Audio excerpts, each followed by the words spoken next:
오늘도 좀 이 말씀 통해서 우리의 교회 생활 속에서 또 우리의 믿음 생활 속에서 하나님께서 우리에게 말씀하신 바가 무엇인지 깨달으며 또 오늘도 기도의 시간 나가기 원합니다. 우리가 디모데전서 목회 서신이라는 것 다시 한번 상기할 필요가 있고요. 결국 바울이 젊은 디모데에 목회하는 에베소 교회 목회하는 디모데에게 어떤 목회가 어떻게 이루어져야 되는지, 우리가 지금 1장 진리의 싸움부터 시작해서 어떤 직분자들을 세워야 되고 또 이 특별히 가르치는 이 일의 목양적인 의미에서 경건이라는 연습이 얼마나 중요한지에 대해서 우리가 4장에 살펴봤고 5장에 와서는 사실은 이 인간관계, 교회 내의 목회적 인간관계를 어떻게 가질 것인가, 즉 성도들을 어떻게 대할 것인가, 한마디로 주와 같이 대하라 이것을, 그렇죠? 특히 과부들의 문제를 구체적으로 많이 지면을 할애했어요. 그 당시 그만큼 과부 문제가 컸다는 것을 알 수가 있죠. 교회 안에 인간관계, 한마디로 주와 같이 주를 대하듯이 그렇게 대하라 하는 것이었습니다. 오늘 그 이어서 여러분 장로들을 어떻게 해야 될 것인지 이제 이 부분은 좀 설명이 필요해요, 그죠? 장로들을 어떻게 대할 것인지. 왜냐하면 용어가 지금의 장로와 사실 우리가 다르게 쓰고 있기 때문이죠. 또 후반부에는 좀 개인적인 면을 가지고 있어요. 목회자인 오늘 이 디모데에게 유장병원에서 포도주를 쓰라 이런 아주 구체적으로 개인적인 권면까지 담겨 있는 그런 내용들인데 오늘 우리에게는 이것을 어떻게 받아들여야 될 것인가 하는 생각을 해보게 됩니다. 즉 교회 안에 다양한 사람들을 어떻게 대하고 섬겨야 하는가 하는 문제를 이제 우리가 지난주에 살펴봤고 이번 주는 교회 이 사역자죠. 교회 리더들을 어떻게 대해야 되는가 하는 문제입니다. 자, 17절 먼저 같이 한번 17절만 같이 읽어봅시다. 시작. 잘 다스리는 장로들은 배나 존경할 자로 알되 말씀과 가르침에 수고하는 이들에게는 더욱 그리할 것이니라. 아멘. 자, 잘 다스리는 장로들, 즉 장로들을 존경하라. 한마디로 장로들을 존경하라. 장로직의 어떤 귀중함을 말하고 있는데요. 자, 여기서 장로는 오늘날 우리가 장로교의 장로, 물론 같은 면도 있고 다른 면도 있는데 제가 누차례 설명했어요. 초대교회 그 교회를 목양하고 있는 지도자를 두 가지 이름 불렀다고 그랬어요. 구약의 전통적인 의미를 가지고 있는 장로. 그러면 장로가 유대교의 종교 지도자들이었잖아요. 그래서 나이 많고 지도자적인 의미를 장로라는 용어를 그대로 써서 교회에 목양하는 지도자들을 장로라고 했고요. 또 하나 직분이를 다르게 부르는 게 뭐죠? 감독이죠. 감독. 특히 오늘 디모데 전서에는 3절 감독이라 나오지, 그죠? 목양하는 이 목자들을 감독들을 말합니다. 그러니까 오늘 이 장로 이럴 때는 오늘 우리 장로교에서 장로 이르는 것은 사실은 그 장로교는 장로들을 뽑아서 장로들을 세서 당회를 구성하고 당회에서 목양을 하게 하는 이런 구조지요. 그래서 엄밀히 이 장로를 용어를 오늘 우리에게 쓴다면 가르치는 장로, 다스리는 장로 이렇게 나눠볼 수 있는데 사실 지금 목사는 다스리는 장로, 가르치는 장로를 함께 하고 있는 것이고 그 역할을 다스리는 장로를 뚝 떼어서 지금의 장로, 우리 흔히 부르고 있는 장로계의 장로지요. 그렇게 볼 수가 있습니다. 그러니까 오늘 이 장로라고 말하는 교회 목회자를 말하고 있는데 오늘날로 번역한다면 목회자들을 말하는 것이고요. 굳이 구분을 오늘 장로계에 적용한다면 우리가 당회를 구성한 장로님들 그때는 목사도 장로죠. 가르치는 장로, 다스리는 장로 같이 맡고 있는 것을 목사가 하는 일이고 그 다스리는 부분을 맡고 있는 지도자를 흔히 지금 장로다 이렇게 우리가 하는 부분입니다. 그래서 오늘 구약의 개념으로 오늘 교회 안에서 말씀을 가르치는 특히 말씀과 가르침에 수고하는 이들에게 더욱 그리하라. 교회 안의 목회자들을 존경하라는 것이요. 존중해 주라는 것이지요. 사실 이 부분은 너무 예전에는 우리는 하도 목회자 잘 섬기라는 이야기를 많이 듣고 자라고 마치 목회자가 하나님 대리자처럼 그렇게까지도 설교하는 목사님들 설교를 많이 듣고 자라서 사실 그 당시에는 이런 부분들이 오히려 좀 늘 그러고 있는데 라고 생각하는 그런 본문이었는데 지금은 또 완전히 바뀌어진 시대에 우리가 살아가고 있습니다. 지금은 탈권위주의 시대다. 우리가 살아온 시대가 탈권위주의. 목회자를 존경하고 존중하는 것은 너무나 당연하고 자연스러운 진리이지만 오늘 우리 세태에 비교해 보면 그리 쉬운 이야기는 아닌 것 같습니다. 여러분, 세상에 가장 많이 보는 것은 권위의 변화가 가장 큰 변화라고 생각해요. 뭐 여러 가지 변화가 많지만 우리가 시대가 이젠 더 이상 권위, 뭐 권력자의 권위도 뭐 무시하고 뭐 뒤에서 욕도 하고 하는 건 뭐 자연스럽게 비판하면 자연스럽게 생각하고, 이제 부모의 권위조차도 자녀들이 인정하지 않는 그런 시대, 그야말로 탈권위주의 시대 우리가 살아가고 있습니다. 그래도 종교적 권위 뭐 이런 것들은 뭐 이단들 이런 데서는 아직도 이어지는 것 같지만 뭐 이어지는 것 같은데요. 이제 교회 안에서도 이런 옛날에 우리가 누렸던 어떤 지도자에 누렸던 권위, 이런 것은 이미 사라진 시대에 우리가 살아가고 있습니다. 근데 우리가 조심할 것은 오늘 성경이 분명히 이렇게 존중할 그들의 권위를 존중해 주라고 이야기하는 이런 부분의 말씀을 대하면서 본질적인 면으로 돌아봐야 됩니다. 시대는 바뀌었습니다. 이제 그런 권위가 더 이상 통하지 않는 시대, 권위주의겠죠. 옛날에 그래서 정말 어떻게 목사들이 갑질을 하고 지도자들이 갑질을 하고 이런 것. 지금은 제가 보기에는 여러분, 진짜 권위는 이런 권위가 돈이에요, 돈. 권력도 지금 제가 보기에는 돈 앞에서는 아무것도 아니에요. 그러니까 돈이 그 권력 자리를 대체하고 있는 시대가 우리 시대다 이 말이에요. 그러니까 권위도 돈에서 생기는 거예요. 보면 지금 우리가 살아가는 시대는. 그래서 이런 지도자들의 권위에 대해서 우리가 더 이상 옛날 같은 그런 분위기는 만들지도 않고 만들어지지도 않습니다. 종교에 정말 이단에 빠진 사람들 빼놓고는 여러분, 그렇죠? 정말 어떤 종교적 그 카테고리에 빠져서 헤어나지 못하는 그런 사람들 빼고는 이제 이런 우리가 옛날 같은 종교적인 권위주의는 더 이상 없습니다. 그러나 본질적으로 여러분, 지도자에게 하나님이 권위를 주시고 하나님이 정말 권위 있는 분이죠. 부모의 권위가 하나님께서 나오는 것이고 또 교회 지도자들도 하나님께서 주신 권위로 교회를 목양하고 섬기는 것이죠. 근데 권위라는 게 오늘 다스린다는 말만 나오면 약간 우리는 알러지가 현상을 일으키는 알러지 반응이 있는데요. 우리는 뭔가 다스리면 세상에서 막 권력자에 다스리는 거 이런 생각이 들어서 그런 것 같아요. 근데 여기서 다스림은 철저히 섬김입니다. 그렇죠? 사실 목회자의 권위는 권위를 먼저 말하면 섬기는 권위요. 더 나아가 가르치는 권위죠, 여러분. 왜냐하면 이 기독교가 정말 이 진리의 말씀을 가르쳐서 이 가르침 속에 생명이 날마다 성장하고 세워가고 영혼들이 세워가는 것 측면에서 목회자가 가지고 있는 권위, 지도자들, 교회 지도자들 가지고 있는 권위는 그야말로 가르치는 권위예요. 근데 그것마저 인정하지 뭐 너나 나나 뭐 다른 건 뭐냐, 다 같은 성도고 너도 나도 맞습니다. 만인 제사적 개념으로 본다면은 우리가 하나님 앞에서 뭐 목사라고 프리미엄이 있고 성도에서 프리미엄이 없고 그런 거 아니지요. 그러나 분명한 것은 하나님이 본질적으로 우리가 이 목양제도를 채택해서 하나님이 성도들을 하나님께서 인도하고 계시잖아요. 그러니까 교회라는 하나님께서 교회를 세우시고 교회 목회자를 지도자를 세워서 목양하고 성도들이 그 안에 꼴을 먹고 자라고 성장할 수 있도록, 이런 지금 우리 교회론을 생각해 볼 때 여전히 목회자의 권위는 너무너무 중요한 것이에요. 권위주의는 잘못됐지만 그런 의미에서 오늘 장로들을 존중하라라고 말씀하고 있는 것입니다. 특히 말씀과 가르침이 수고한 이들을 더욱 존경하라 이렇게 말씀하고 있죠.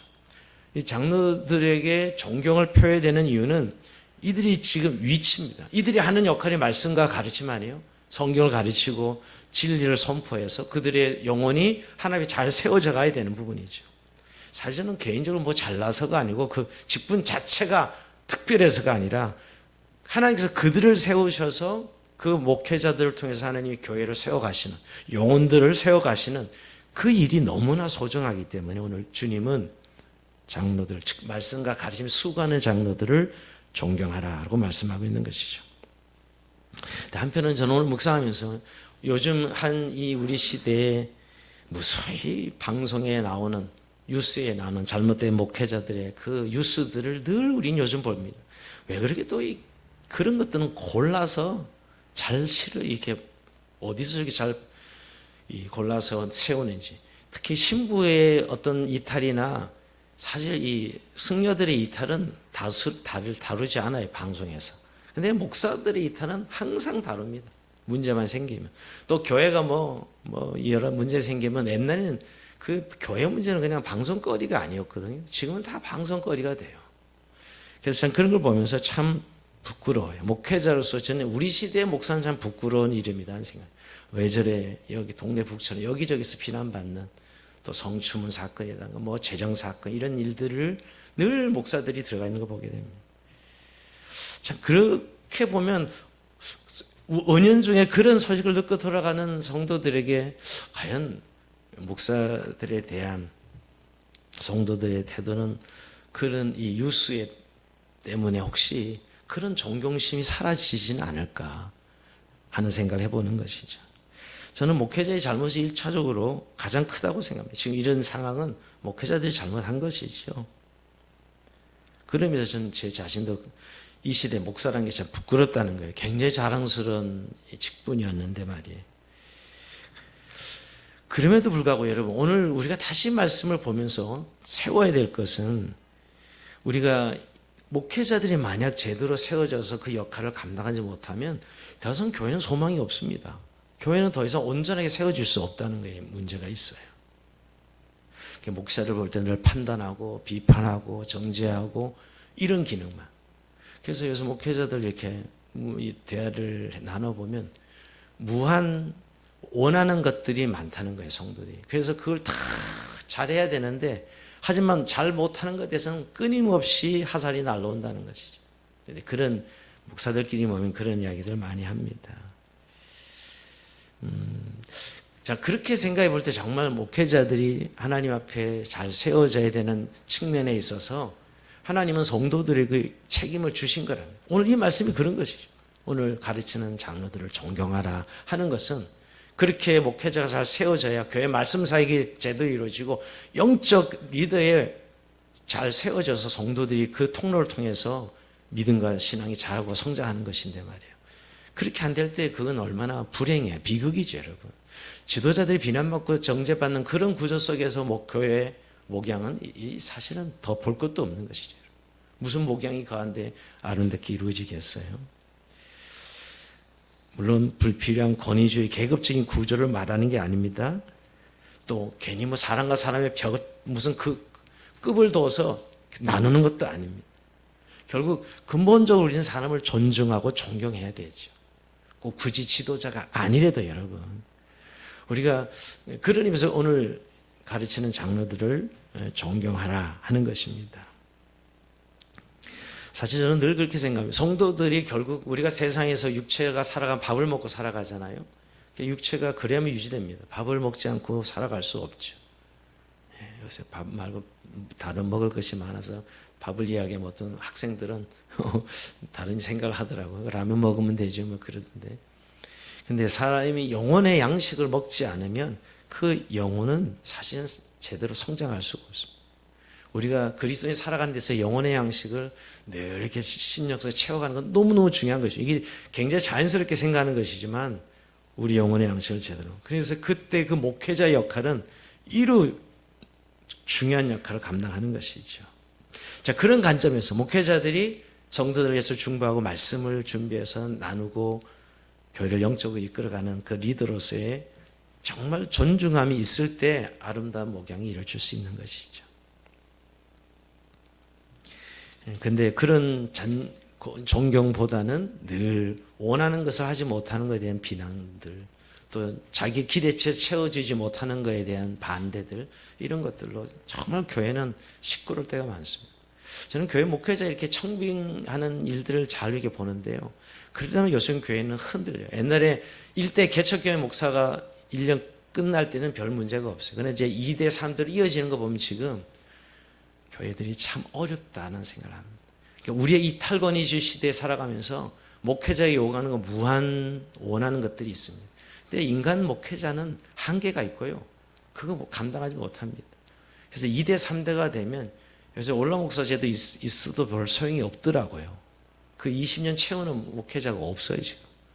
그러니까 서로 그런 의미에서 목회자의 위치가 참 불안한 위치. 그런 것들을 보면서 그런 가운데 교회가 건강하게 성장할 수 있을까? 교회가 건강하게 하나님의 정말 영적인 바른 공동 세워져 갈 수 있을까? 이런 생각을 하게 됩니다.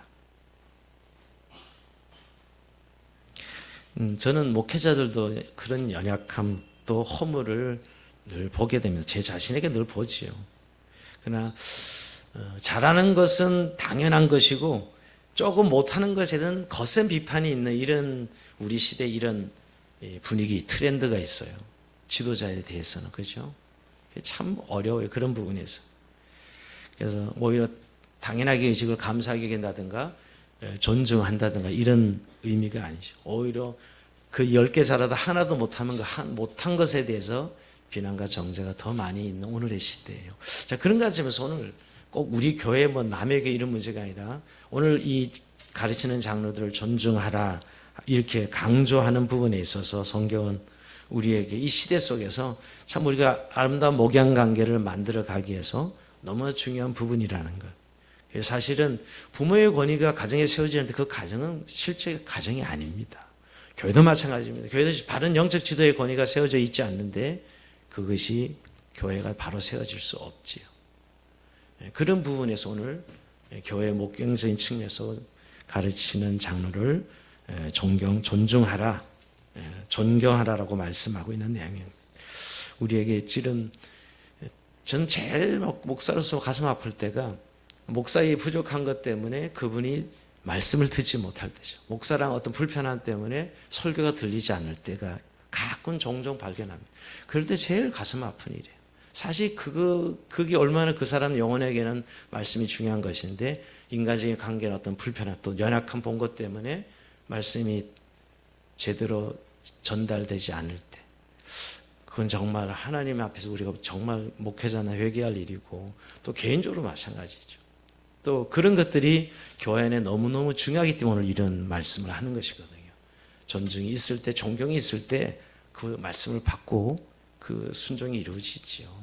분명히 말씀은 하나님 말씀이지만 목사의 메시지를 통해서 전해지잖아요. 그런 부분들에 있어서 오늘 17절에 우리에게 주는 말씀은 목양의 관계에 있어서 너무 중요한 부분이라는 것을 다시 한번 말씀하고 있습니다. 자, 그러면서 이제 이런 교회 가르치는 장로, 즉 목회자들을 공개하는 방법 두 가지를 이야기합니다. 어떻게 그런 존중해야 되는가? 어떻게 공경해야 되는가? 자, 우리는 18절 먼저 봅니다. 18절 같이 읽어보시죠. 시작. 성경에 일렀으되 곡식을 밟아 떠는 소의 입에 망을 씌우지 말라 했고 또 일꾼이 그 삭설 받는 것은 마땅하다 하였느니라. 아멘. 우선 재정적인 지원을 아끼지 말라 하는 부분이 있습니다. 즉 오늘 이 두 성경을 예를 들어서 그런 목회자에 있어서 가르치는 장로들의 생활에 있어서 재정적인 지원을 하라라는 말씀입니다. 성경 두 구절이 함께 담겨져 18절에요. 하나는 신명기 25장 4절이고 처음 9절은 곡식 떠는 속에 망을 씌우지 말지니라. 신명기 25장 4절 말씀. 후반부 뭐죠? 일꾼이 삭설받아 마땅하다. 이게 어디 나옵니까? 누가복음 10장 7절에 나와요. 누가복음 10장 그 집에 유함이 주는 것을 먹고 마시라. 일꾼이 그 삭설 받는 것이 마땅하니라. 이 두 가지 예를 들어서 오늘 이렇게 가르치는 장로들의 생활비를 책임지라라는 의미, 재정을 지원하라는 것이죠. 마음으로 존경 마음은 뭐예요? 재정적으로 지원하라고 이야기하고 있는 것이죠. 오늘 이 두 가지를 다 이 성경 구절을 인용하면서 그들의 수고의 명예를 기억하고 꼭 필요한 정당한 몫을 잘 지불하고 공경함으로 대하라는 것이죠. 구약시대는 11조 제도가 왜 있었죠? 사실은 제사장 레이지파들의 생활을 위해서 11조 제도가 있는 거예요.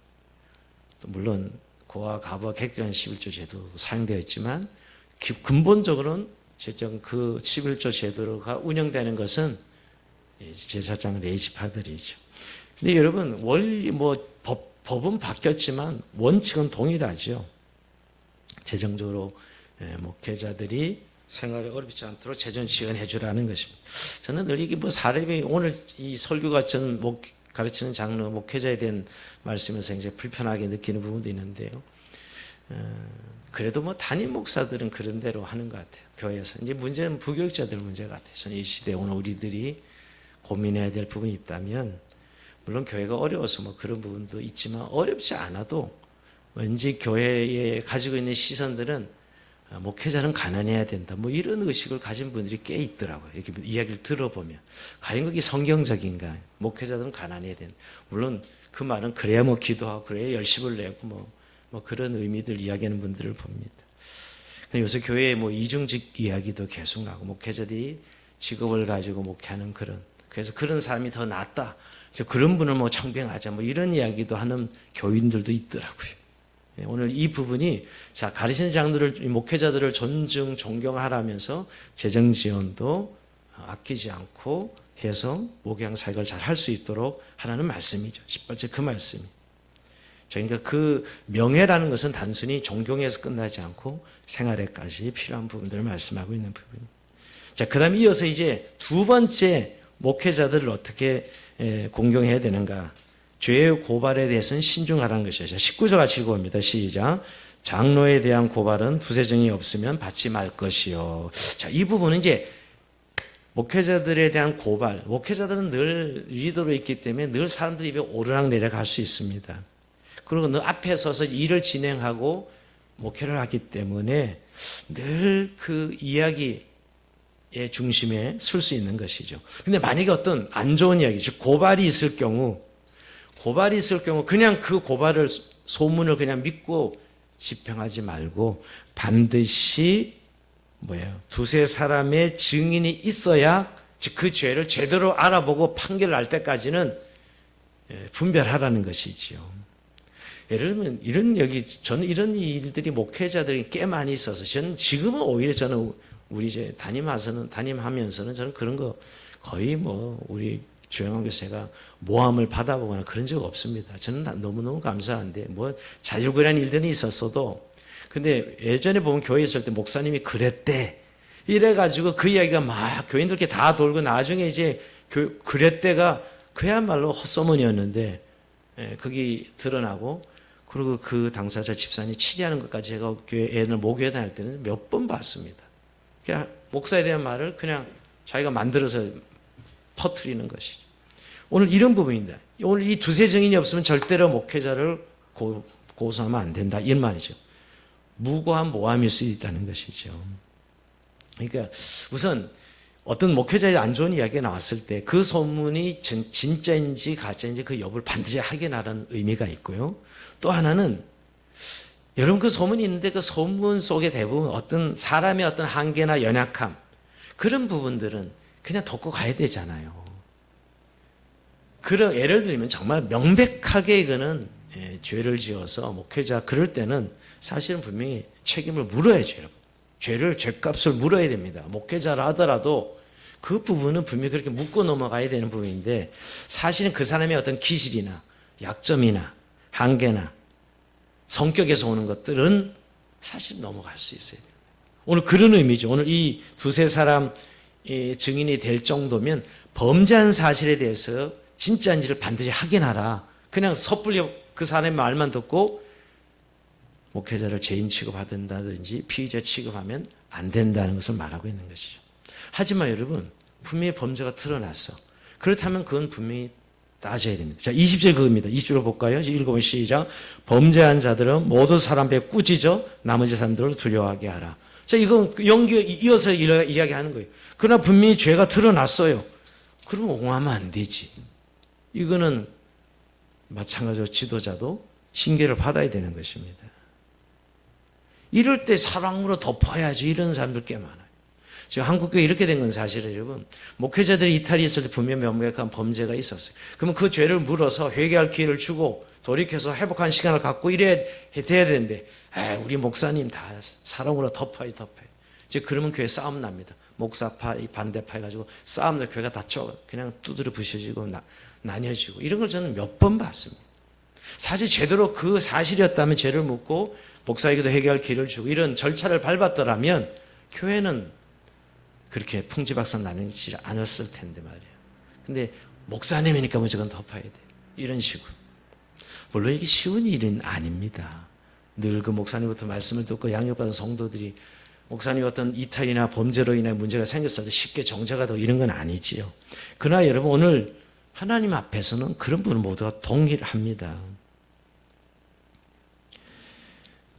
그것도 정말 아픔을 가지고 해야지요. 아픔을 가지고 해야 됩니다. 교회가 징계에 대해서 요즘 이제 징계하면 사랑이 없다 이러잖아요.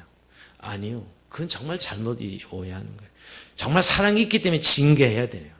그게 그 사람이 내가 이거 잘못한 것이걸 인정하고 돌이키고 거기서 신앙생활을 시작해야 되는데 그걸 징계 안 하니까 뭐 죄라고 생각지도 않아. 다 사랑으로 다 덮어주는 거예요. 분명히 죄인데 말이에요. 그러면 그 사람은 영원히 그 문제 헤어날 수 없는 것이죠. 여러분 그런 의미에서 교회가 정말 사랑이 있다면 징계가 있어야 돼요. 그래서 오늘 20절이 그 말씀인 거예요. 분명히 두세 사람의 증인을 세워서 함부로 목회자에 대해서는 소문이나 이런 죄에 대해서 함부로 다소를 다루지 말을 것을 말씀하시지만은 그러나 범죄한 것이 명백하게 드러난다면 그것은 반드시 징계해야 되는 것으로 말씀하고 있습니다.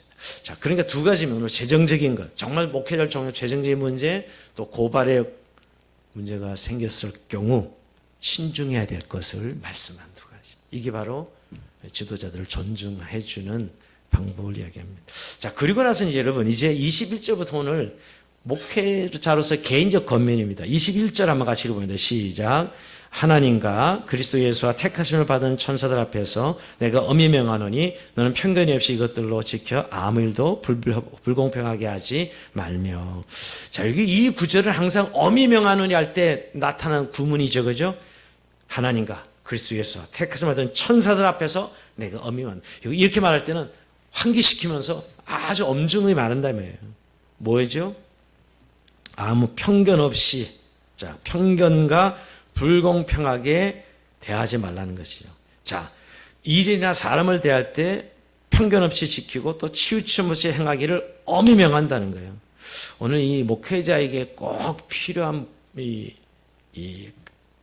해서는 안 될 선입견, 목회자가 선입견을 가지고 목회를 하는 사람을 봐서는 안 된다는 거예요.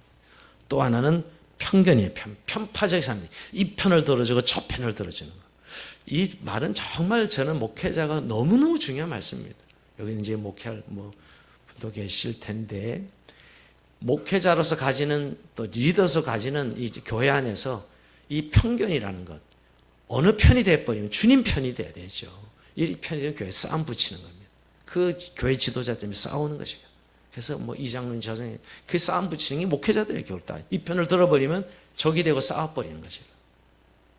그러니까 이 편견 없이 편파적에서는 안 되고, 특히 선입견을 가지고 그 사람에 대한 어떤 그 사람이 가지고 있는 어떤 외모나 지식이나 이런 것들을 미리 그 사람에 대한 평가를 하고 있는 거예요. 이건 아주 잘못. 지도자로서는 아주 잘못. 이 부분에 엄히 명한다 이렇게까지 봐요. 굉장히 중요한 의미죠. 오늘 이 디모데에게 목회자에게 꼭 중요한 것을 말씀하고 있는 것이죠. 편견과 치우침 없는 목회자. 성도들이 제일 바라는 부분입니다. 우리 목사님은 돈 많은 사람을 좋아해. 이런 이야기 들으면 참 가슴 아픈 이야기잖아요, 여러분. 근데 아무래도 돈 많은 사람이 좋아지는 것 같긴 하더라고요. 이게 보니까. 왜냐하면 나에게 이익이 온다고 생각하면 이게 참 이겨내는 것도.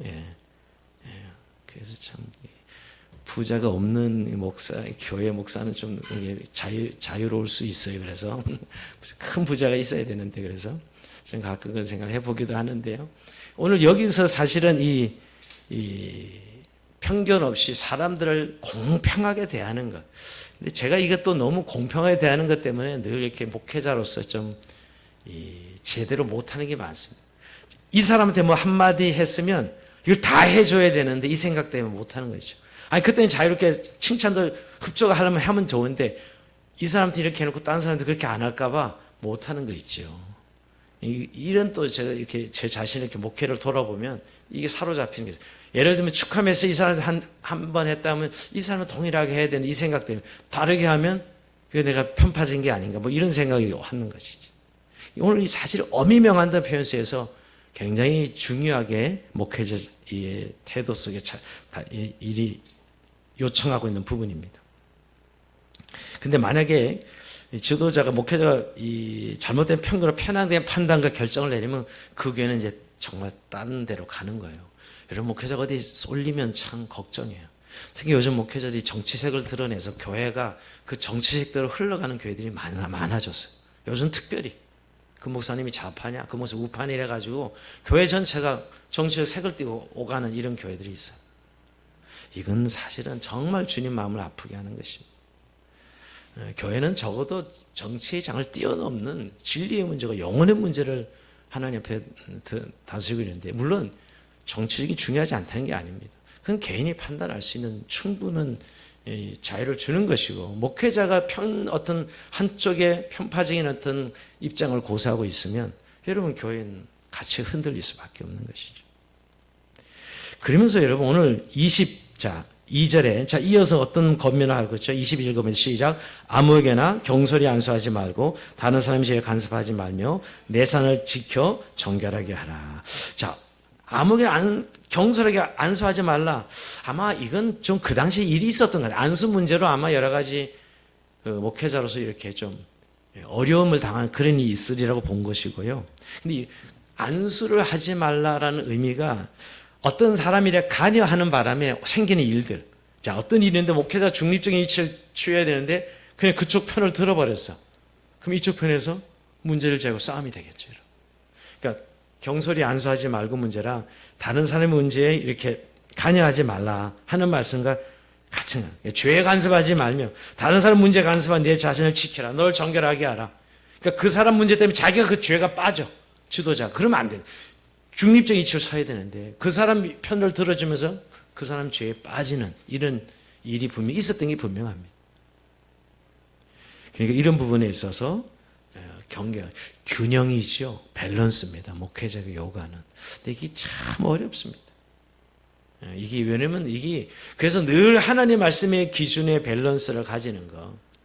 늘 이게 중요한 것이죠. 오늘 이 목회론에 있어서 정말 오늘 바울이 너무너무 중요한 이야기를 디모데에게 전하고 있어요. 근데 여러분 오늘 목회자만이 아니라 교회 리더, 우리 장로님이나 안수집사님, 권사님들 다 사실은 오늘 여기 교회 리더들이잖아요. 이런 균형이 있어야 돼요. 이렇게 어떻게 전 들어보면 저 말은 그래도 권사님이 저렇게 말하면 안수집사님이 저렇게 말하면 저쪽 편에 있는 사람이 되게 힘들어할 텐데 저는 가끔 그런 이렇게 음치할 때가 있습니다. 좀 밸런스 있게 말을 해주면 좋은데 그 말이 이렇게 표현하고 저렇게 표현하고 너무 다른 거 있죠. 이쪽 편에 있는 사람은 자기를 적으로 몰아치는 소리로 들리거든요. 이쪽 사람은 너무 좋아하지만 이제 그런 밸런스가 리더들에게는 꼭 필요해요. 특히 교회는요. 여러분 뭐 세상 정치판이야 오히려 반대판을 뭐 그냥 적으로 만들어버려야 자기가 뜨고 이게 세상 정치판이지만 교회 공동체 그런 공동체가 아니에요. 다 우리가 한 몸이고 그리스도의 몸으로서 하나님 앞에 정말 이 좌우로 치우치지 않고 이 주님의 길을 가는 성도들에게 있어서는 관계성 안에 밸런스를 가지는 너무너무 중요한 것이. 그런 의미에서 오늘 너 다른 사람이 간여해가지고 죄를 짓지 말라. 네 자신을 지켜라 하는 의미로 말씀하고 있는 것이죠. 굉장히 오늘 목회자의 균형 감각에 대해서 말씀하고 있는. 나는 좀 여러분 사람들을 대할 때 좀 균형 감각이 리더십이 어떻다고 생각하죠. 너무 한쪽에 어떤 색깔로 치우쳤다고 생각되지는 않습니까? 자, 그리고 23절 보면 23절의 시작. 이제부터는 물만 마시지 말고 내 이장과 자주 난 병을 위하여는 포도주를 조금씩 쓰라. 이거 대단히 이례적이에요. 그죠? 이거 아주 개인적이면서도 왜냐하면 여러분 감독과 이 집사직을 할 때 뭘 조건을 걸었죠? 술에 임박이지 말며. 이게 술 문제를 다뤘는데 여기 포도주가 있는데 포도주를 좀 쓰라. 분명히 속병이 있었는데 그 치료가 제대로 안 된 거예요. 그래서 오늘 바울이 디모데에게 야 위장병을 고치려면 포도주를 좀 써야 돼. 술을 먹으라는 소리잖아요. 여러분 사실은 술을 먹으라는 소리입니다. 조금씩 사용하는 것이죠. 굉장히 그렇게 보면 이례적인 치료 목적으로 술 사용을 권면하는 것이죠. 근데 실제로는 술에 임박이지 말라 권면한 바울로서는 이례적인 것입니다. 여러분 바울이 참 디모데를 사랑한다는 의미를 여기서 볼 수 있고요. 이렇게 사소하고 어떻게 보면 구체적으로 선배 목회자로서 후배에게 이렇게 다정하게 어떻게 보면 치료까지 처방자 내주는 저는 이랬을 것 같아요. 디모데가 술을 먹으면 좋긴 좋은데 못 썼겠죠 당연히. 여러분 그 당시에 지도자 술 임박이지 말미 했는데 목회자가 술을 먹을 수는 없잖아요. 그렇지만은 이런 치료 목적으로는 술을 먹어도 된다 하는 것을 확신을 주려고 이런 권면을 하는 것이지요. 그만큼 어떤 바울이 목회 선배로서 어떻게 목회자로서 후배에게 제대로 끌어주는 인도해주는 케어하는 그런 측면의 권면이다라고 볼 수 있습니다. 그러면서 여러분 그래 치료 목적이라면 가능하다라는 것입니다. 근데 요 구절을 치료 목적이 아니라 그냥 술을 먹고 싶은 마음에 계속 이 구절을 좋아하면 안 되겠죠, 여러분. 자, 그러면서 오늘 24절, 25절 같이 읽어봅니다. 시작. 어떤 사람들의 죄는 밝게 드러나 먼저 심판에 나아가고 어떤 사람의 죄는 그 뒤를 따르니 이와 같이 선행을 밝게 드러나고 그렇지 않은 것도 숨길 수 없느니라. 자, 이게 무슨 겁니까? 좀 약간 어렵게 나오는데 딱 이렇게 목회자의 선행과 악행은 결국 다 드러난다 하는 이야기예요. 악행도 드러날 것이고 목회자 앞에 설 감추고 가도 악행도 드러날 것이고 또 뭐요? 선행도 드러날 것이라는 것입니다. 결국은 다 드러난다는 거예요. 악행을 위해서 심판받을 것이고 선행은 칭찬받을 것이에요. 하나님은 그러니까 어떻게 보면 그렇다고 악행을 하라는 이야기를 하는 게 아니라 반드시 경고하는 것이죠. 지도자로서 이렇게 숨길 수 있죠, 여러분? 어떻게 보면 숨길 수 있죠, 그 지도자 입시에서. 그러나 결국 악행도 드러날 것이고, 그러나 선행, 사실은 감추어져서 하는 선행 누가 알랴?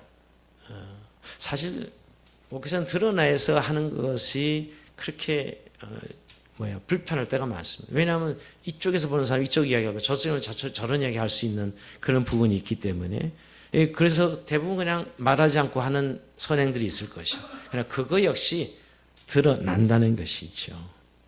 그러니까 목회자가 너무 이렇게 이 말은 자신에게도 적용되는 것이고 성도들의 죄에 대해서 그냥 눈 감아주고 없는 걸로 이렇게 될 수 없다는 것이죠. 결국은 낙심하지 말라는 겁니다. 목회하면서 때로는 선하게 행동했는데도 불구하고 선행을 했는데도 불구하고 성도들도 알아주지 않고 오히려 힘든 이런 일들이 종종 있을 수 있죠. 그러나 하나님은 다 아신다는 것입니다. 그리고 그 선행을 갚아주신다는 것이죠. 저는 이런 이야기가 아까 포도주를 쓰라는 말과 이어서 있는 거 보면 혹시 포도주가 사실 오해할 수 있잖아요. 아니, 술을 먹어 디모데가? 이런 오해를 받을 때 그 다 의도가 다 나중에 하나님이 아시니까 치료 목적으로 먹은 것인데 아마 그런 의미로 해석하는 사람들도 있더라고요. 이 구절을. 결국 목회자들의 선행과 악행이 하나님 앞에 결국 다 드러나지요. 숨길 수 없다라고 이야기하고 있습니다. 오늘 말씀 마치면서 여러분 오늘 특별히 목회자에 대한 부분이면서도 또 개인적인 권면을 통해서 어떻게 보면 나랑은 별 상관이 없어라고 할지 모르지만 원리적인 측면은 동일합니다. 사실 우리 모두가 결국 교회 리더로서 하나님 앞에 이 섬김의 삶을 살아가는 데 있어서 너무너무 소중한 것이 우리가 각 개인이 가지고 있는 하나님 앞에 받은 권위를 존중해 주는 것, 기억해 주는 것, 이게 처음 우리가 늘 가져야 될 교회 안의 공동체의 태도입니다. 늘 잘하는 건 당연하고 못하는 걸 비난과 정죄에 하살을 쏠 것이 아니라 그 안에 담겨진 정말 하나님 앞에 그가 충성스럽게 감당하는 그 부분을 정말 인정해주고 존중해주고 박수 쳐서 응원하는 것, 그것이 우리 공동체에 얼마나 중요한 일인가. 그러면서 아주 구체적으로 재정의 문제나 명예의 문제까지 오늘 이렇게 구체적으로 이야기하는 부분들이 오늘 우리의 교회 생활 공동체를 우리가 성숙한 공동을 세워가고 또 정말 우리 교회를 정말 하나님 기뻐하시는 교회를 세워가는 데 있어서 얼마나 중요한 것인가를 다시 한번 깨닫기를 원합니다. 오늘 주님께서 우리 주영 공동체에 이런 은혜를 충만히 부어주셔서 또 교회가 아름답게 세워지는 은혜가 있기를 또 지도자들, 리더들이 잘 세워지기를 주의 이름으로 축원드립니다. 자, 우리 찬송하면서 주님 앞에